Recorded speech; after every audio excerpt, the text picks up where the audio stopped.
మలయాళ భామ సంయుక్త మీనన్ తెలుగులో భీమ్లా నాయక్ సినిమాతో ఎంట్రీ ఇచ్చింది. ఆ సినిమాలో ఆమెకు ఇచ్చిన పాత్రలో ఇంప్రెస్ చేసింది అమ్మడు. ఆ తర్వాత విరూపాక్ష, సార్ సినిమాలతో మెప్పించింది.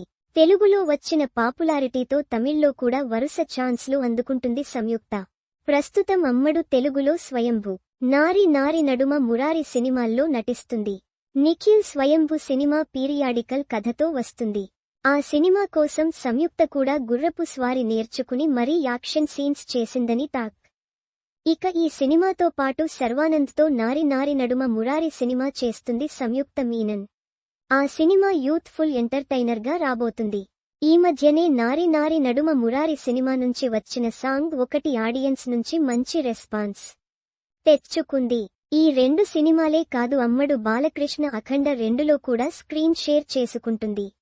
అఖండలో ప్రజ్ఞ నటించగా అఖండ 2లో సంయుక్త ఛాన్స్ అందుకుంది.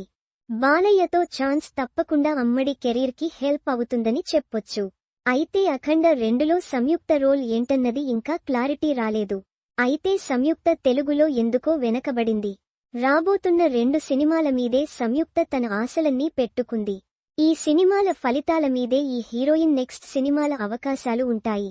మరి ఈ రెండిటితో సంయుక్త తిరిగి హిట్ ట్రాక్లోకి వస్తుందా లేదా అన్నది చూడాలి.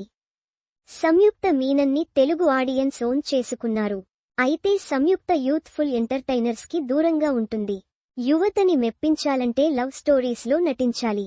కానీ తెలుగులో సంయుక్త డిఫరెంట్ సినిమాలు చేస్తూ వస్తుంది. అందుకే ఆమెకు అంతగా హైప్ రావట్లేదు. ఇప్పటికైనా సంయుక్త తన పంథా మార్చి యూత్ టార్గెట్ సినిమాల్లో నటిస్తే కెరీర్కి హెల్ప్ అవుతుందని చెప్పొచ్చు. అసలే టాలీవుడ్లో హీరోయిన్స్ మధ్య ఒక రేంజ్లో ఫైట్ ఉంటుంది. ఇక్కడ నెగ్గాలంటే మాత్రం రకరకాలుగా ప్రయత్నాలు చేయాల్సిందే. మరి సంయుక్త మీనన్ రాబోతున్న సినిమాలు ఎలా ఉంటాయన్నది చూడాలి.